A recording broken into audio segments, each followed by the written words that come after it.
হরে কৃষ্ণ, রাধে রাধে। 2 দিন আগে একটি ফেসবুক পেজ থেকে আমাদের দেবী দুর্গাকে নিয়ে একটি পোস্ট করা হয়েছিল। আর 100 দিন পর মা দুর্গা আসতে চলেছে। তো সেখানে ভারতীয় হিন্দুদের কমেন্ট আসবে, সেটা স্বাভাবিক, কিন্তু কিছু মানুষের কমেন্টস দেখলাম, যে কমেন্টসগুলো পড়ে সত্যিই মানে বুঝতে পারলাম না যে এরা কেন এই পোস্টে কমেন্টস করেছে। এবং শুধু তাই নয়, তাদের কমেন্টগুলো এমন টাইপের ছিল, আমি একটু আপনাদের সকলের সামনে সেই কমেন্টসগুলো পড়ে শোনাবো এবং প্রোফাইলটাও দেখিয়ে দেবো যে কোন প্রোফাইল থেকে কি কমেন্টস এসছে। তারপর আপনারা মতামত দেবেন আমার কমেন্ট বক্সে যে এইগুলো করাটা কি সত্যিই যুক্তিসঙ্গত। আমি মুসলিম ভাইদেরকেই বলছি, হিন্দু ভাইরা তো বলবেই, যারা মুসলিম রয়েছে তারাও বলবে যে এই যে কমেন্টসগুলো এই সমস্ত প্রোফাইল থেকে পাস করা হচ্ছে, এগুলো কি যুক্তিসঙ্গত। আগে আমি দেখিনি কোন পোস্টের কমেন্টস বক্সে কমেন্টগুলো আসছিল।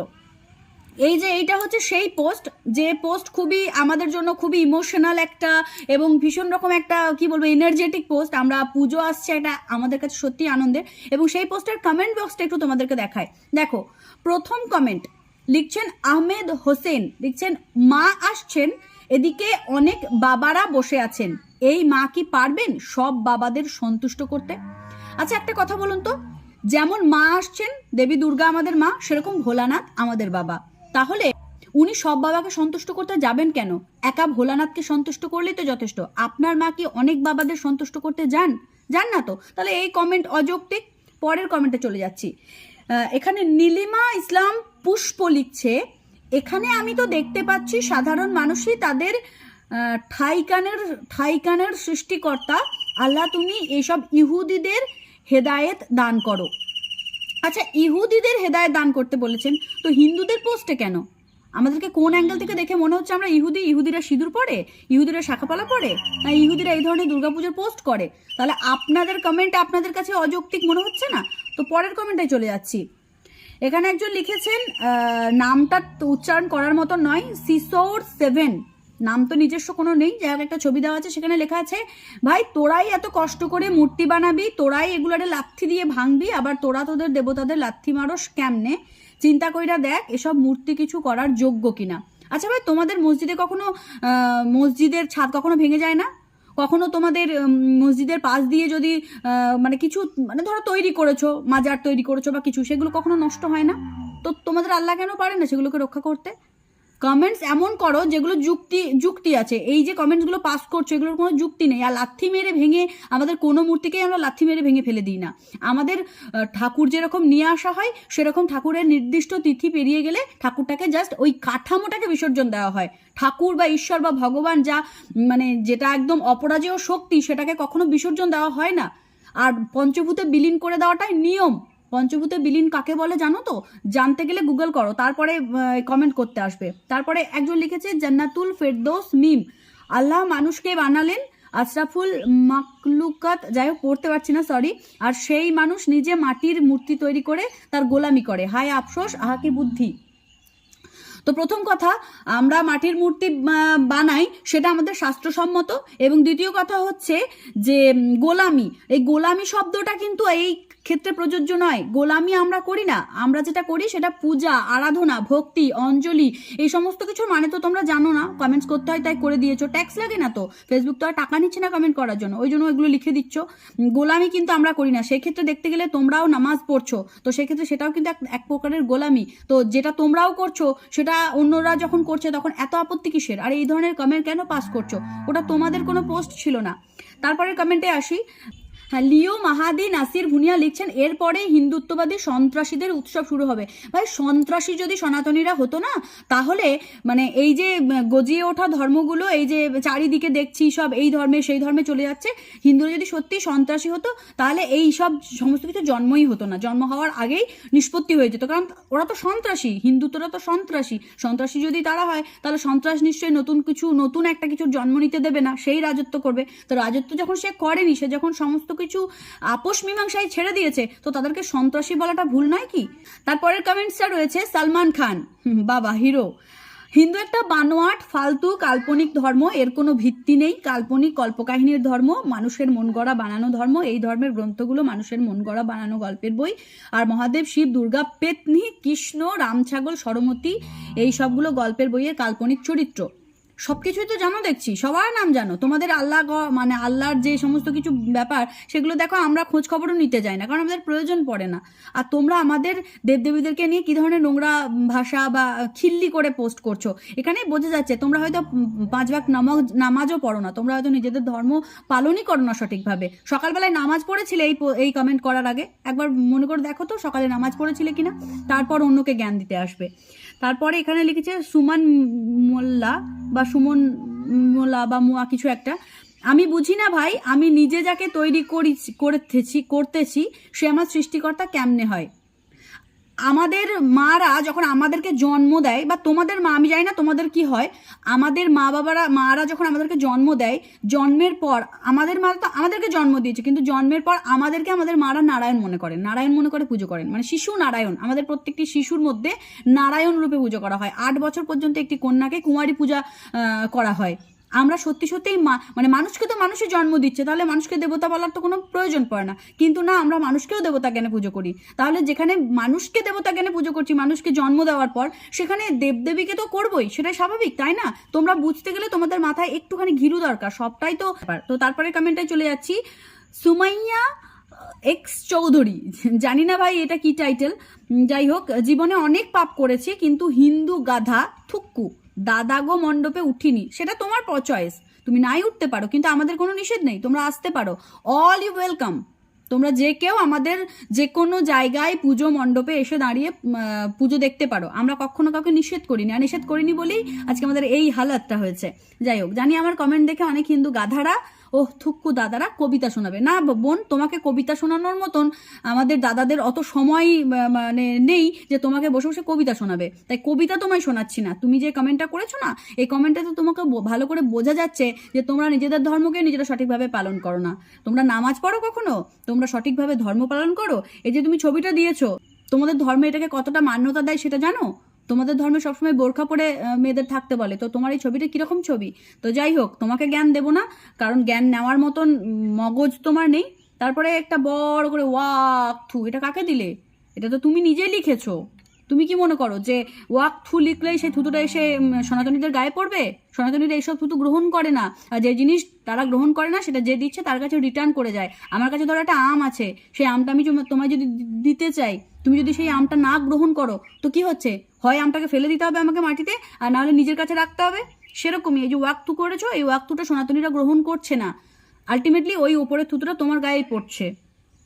তারপরেরটা চলে যায়, মহরম, তোমাদের মতন বোকা পৃথিবীতে কোনো জন্তু বা কোনো পশুও নাই যে নিজের শরীরের ওপরে মাছি বসলে খেদাইতে পারে না, সরাতে পারে না, তাকে তোমরা কিভাবে পূজা করো? দেবতা মানো, শ্রদ্ধা করো, আবার তাকে নিয়ে নিজের হাতেই পানিতে ডুবাইয়ে দাও।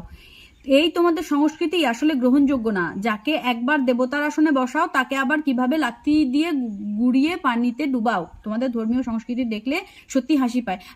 তোমরা তোমাদের সংস্কৃতি নিয়ে থাকো, তোমাদেরকে নিয়ে আমার কিচ্ছু বলার নেই, কিন্তু এই যে কমেন্টসগুলো করছো বোকা বোকা শোনাচ্ছে বড্ড।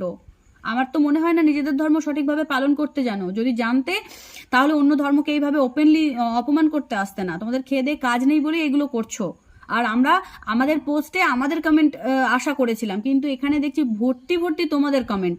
ভাই, তোমরা এড়িয়ে চলো, যেখানে দেবী দুর্গার মুখ দেখতে পাচ্ছ সেগুলো এড়িয়ে চলো, তবেই না তোমাদের সংস্কৃতি, তোমাদের ধর্ম কোথায়? এভাবে যদি এড়িয়ে চলতে না পারো, এইভাবে যদি দুর্গা দেবীর পোস্টে এসে কমেন্ট করতে হয়, তাহলে তো সেখানে তুমি, আর মায়ের কোলে সন্তানেরাই হিসু করে, মা কিছুই বলে না। দেবী দুর্গা সকলের মা। তোমরা যে নোংরা করছো, মা কিচ্ছু মনে করবে না, কারণ আমরা ছোটবেলা থেকেই মায়ের কোলে হিসু করে পটি করে বড় হয়েছি। তাই তোমরা যেগুলো করছো ওইগুলোও সেই সেম ধরনেরই মা এটাই মনে করেন যে আমার সন্তান নোংরা করছে। সব সন্তান তো আর ভালো হয় না, কেউ ভালো হবে কেউ মন্দ হবে, হাতের 5টা আঙুল কি সমান? সেরকম তোমরাও। তো তারপরটাই আসি, মেহবুব আসান মাবু লিখছে, মা আসছে না রে ভাই, তোরা তো পথভ্রষ্ট ব্যক্তি, মতো মন গড়া ধর্ম পালন করিস, তোরা সঠিক ধর্ম গ্রহণ কর, সময় আছে। কে বোঝাবে কার কোনটা সঠিক ধর্ম? তুমি তোমার নিজের ধর্মের ব্যাপারেও তো কিচ্ছু জানো না, শুধু অন্যের পথভ্রষ্ট বানানটা আগে সঠিক করে লেখো। পথভ্রষ্ট বানানটা যে সঠিক করে লিখতে পারবে না, সে ঠিক ভুলের বিচার করার কে? আগে বানান ঠিক করে লেখো। এমডি জাহিদ হাসান লিখছে, কোনো ধর্মকে ছোট করে বলছি না বা ধর্ম নিয়ে হাসাহাসি করতে চাচ্ছি না বা চাই না, ইসলাম আমাদের এটা শেখায়নি। তো এইসব কমেন্টগুলো কেন? প্রয়োজনে পূজা করো, শেষ কর ডাস্টবিনে ফেলে দেয়, এটা কেমন ধর্ম? হাঁস মুরগি গাছপালা পর্যন্ত পূজা করে। গরুর কি শক্তি আছে কোনো কিছু? তারা গরুকে মা বলে, আবার সেই গরু চামড়া দিয়ে জুতা বানিয়ে পায়ে দেয়। তাই সকল সনাতন ধর্মদের বোনদের উদ্দেশ্যে বলবো, আপনারা আপনাদের জ্ঞান দিয়ে বিচার করে কোনটা সঠিক ধর্ম। আর আমার কথা যদি আপনাদের কষ্ট লাগে মাফ করে দিন। মানে এদিকে গরুও মারবো, এদিকে জুতোও দান করব। সেই গরু মেরে জুতো দান বলে না, এই কমেন্টটা হচ্ছে সেরকম। মানে আমার কমেন্টে যদি আপনারা মানে মন কষ্ট পেয়ে থাকেন তাহলে মাফ করে দিন। তাহলে তুমি যদি জানছো যে কষ্ট পাবে তাহলে কমেন্টটা করছো কেন? আর এই যে বললে না গরু হাঁস মুরগি সব পুজো করে, কেন পুজো করে জানো? যাতে এগুলো কেউ না খায়, ঠিক আছে? এই কারণের জন্য। গাছ, এই যে সনাতনীরা গাছ পুজো করতো, ভালো করতো না খারাপ করতো? ভালো করতো, এতে করে গাছগুলো বেঁচে যেত। সনাতনীরা গাছ পুজো যেদিন থেকে মোটামুটিভাবে অর্ধেক করে দিয়েছে সেদিন থেকে দেখবে বনকে বন ফাঁকা হয়ে গেছে।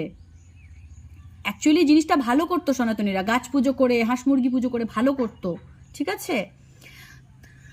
তারপরে কি লিখেছে আনিফা ইসলাম লিখেছে, মাথার মধ্যে ব্রেন ছাড়া মানুষের গু থাকলে মূর্তি পুজো সম্ভব। সুস্থ মাথায় কেউ মূর্তি পুজো করবে না নিশ্চয়। নিজের হাতে বানায় মাটি, তারপরে পূজা করে আবার লাথি মেরে পানিতে দেয়। হাস্যকর। তোমার বাবা মা মারা যাওয়ার পর তুমি তোমার বাবা মায়ের ছবি দেয়ালে টানিয়ে রাখবে না? তোমার বাবা মা ধরো মারা গেছে, তুমি তোমার বাবা মায়ের ছবিটা দেয়ালে টানিয়ে রাখবে কি রাখবে না বলো? স্ট্যাচু বানাতেও পারো বাবা মায়ের, তো তার মানে কি তোমার মাথায় গু ভরা আছে তার জন্য তুমি ওটা করছো? সনাতনীদের দেবদেবীরা হচ্ছে সনাতনীদের সৃষ্টি, মা বাবা। সারা জীবন কি তারা মানে একইভাবে লীলা করবেন? তারা করে গেছেন, আমরা দেখে এসেছি, পূর্বপুরুষের কাছ থেকে পেয়ে এসেছি, দ্যাটস ওয়াই আমরা এগুলো করছি। সেটা আমাদের চয়েস। আমাদের মাথায় গু আছে না গোবর আছে না ব্রেন আছে সেটা তো তোমাদের দেখার দরকার নেই কিচ্ছু। তোমরা তোমাদের কোনো একটা পোস্টে গিয়ে কমেন্টস করো না। এদিকে আমি আরও এই যে কমেন্টগুলো পড়ে দেখালাম, এবারে আর একটা পোস্ট আমি আপনাদের সকলের সামনে তুলে ধরবো, যেটা ইসলাম ধর্মের পোস্ট, মানে ঈদ আসছে এরকম টাইপের। সেখানে দেখবে কোনো হিন্দু ভাইয়ের কোনো কমেন্টই নেই। এই যে আমি দেখাচ্ছি এখানে দেখবে কোনো হিন্দু ভাইয়ের কোনো কমেন্ট নেই, কোনো কিচ্ছু নেই। কারণ আমাদের প্রয়োজন পড়ে না ভাই তোমাদের কোনো পোস্টে গিয়ে কমেন্টস করার, সত্যিই প্রয়োজন পড়ে না, কিন্তু তোমরা এসে কমেন্টস করো। আর এই যে দুর্গাপুজো আসছে না, এতে হিন্দুদের থেকেও কিছু মুসলিম সম্প্রদায় বলো বা কিছু অনগ্রসর শ্রেণী বলো, যাদের কিন্তু ভীষণ প্রয়োজন এই দুর্গাপুজো। কেউ প্যান্ডেল তৈরি করে, কেউ লাইট তৈরি করে, কেউ মূর্তি তৈরি করে। এর মধ্যে সবাই হিন্দু নয়, কিন্তু কিছু মুসলিম আছে যাদের মুসলিমদের হাতেও মূর্তি তৈরি হয়, তাদের পেট চলে, তাদের রুজি রুটি চলে এই সব দুর্গাপুজো থেকে। কেউ বেলুন বিক্রি করে, কেউ খেলনা বিক্রি করে, কেউ খাবারের দোকান দেয়। জানো, খবর আছে কিছু? আশা করি তোমরা জানোই না, জানলে এই কমেন্টগুলো করতে না। দুর্গাপুজো শুধু একা আমাদের হিন্দুদের নয়, দুর্গাপুজো সারা সমাজের, এই সমাজে ভীষণভাবে দরকার দুর্গাপুজোর। কারণ প্যান্ডেল থেকে শুরু করে, লাইট থেকে শুরু করে, খাবারের দোকান থেকে শুরু করে, খেলনার দোকান থেকে শুরু করে, প্রত্যেকটা মানুষের এখান থেকে কিন্তু একটা করে পজিটিভ এফেক্ট হয়, রুজি রুটি চলে, সংসার চলে। তবে হ্যাঁ, ওই পোস্টের একটা কমেন্ট আমার ভালো লেগেছে, যে লিখেছে প্রিয়া ইসলাম টুবা, আশা দেখা যাচ্ছে এও একজন মুসলিম। সে লিখেছে, আচ্ছা যে যার ধর্ম নিয়ে পোস্ট করতেছে করুক না, আমাদের কি সমস্যা? আমরা মুসলিম হয়ে তাদের ধর্মে কেন নাক গলাবো? Exactly, Y? এই বোনটা ঠিক লিখেছে। তাদের যা ইচ্ছা কমেন্ট করুক, আমরা কেন হা হা দেব? মুসলিম হয়ে বলছি, একটা কথা মাথায় রাখবেন, অন্য ধর্মকে ছোট করতে গেলে এখানে আমাদের নিজের ধর্ম ছোট হবে। বুদ্ধিমান আছে, মেয়েটা বুদ্ধিমতী আছে। আল্লাহ তাআলা বলে দিয়েছেন, তোমরা তোমাদের প্রতিমা বা ভগবানকে গালি দিও না, কারণ এর প্রতিপক্ষে তারা তোমার আল্লাহকে গালি দিবে। মুসলিম হয়ে আপনাদের মন মানসিকতা এরকম কেন? ইসলাম কি আপনাকে বলেছে অন্যের ধর্ম নিয়ে পড়ে থাকতে? সত্যি কথা, এত বড় পোস্টটা, এত হাজার হাজার কমেন্টসের মধ্যে এই একটি কমেন্ট আমার মনে হয়েছে যুক্তিসঙ্গত। ইসলাম একজন মেয়ে করেছে কমেন্টটা, এটা যুক্তিসঙ্গত। এইভাবে ভাবতে শেখো।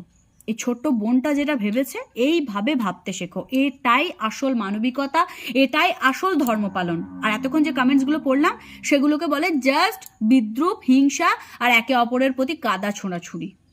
আমি এই কমেন্টগুলো তুলে ধরতাম না, কিন্তু এত বেশি ট্রোলিং চলছে ওই পোস্টটাকে ঘিরে যে মনে হলো যে না, একজন সনাতনী হিসেবে এটার প্রতিবাদ করাটা উচিত।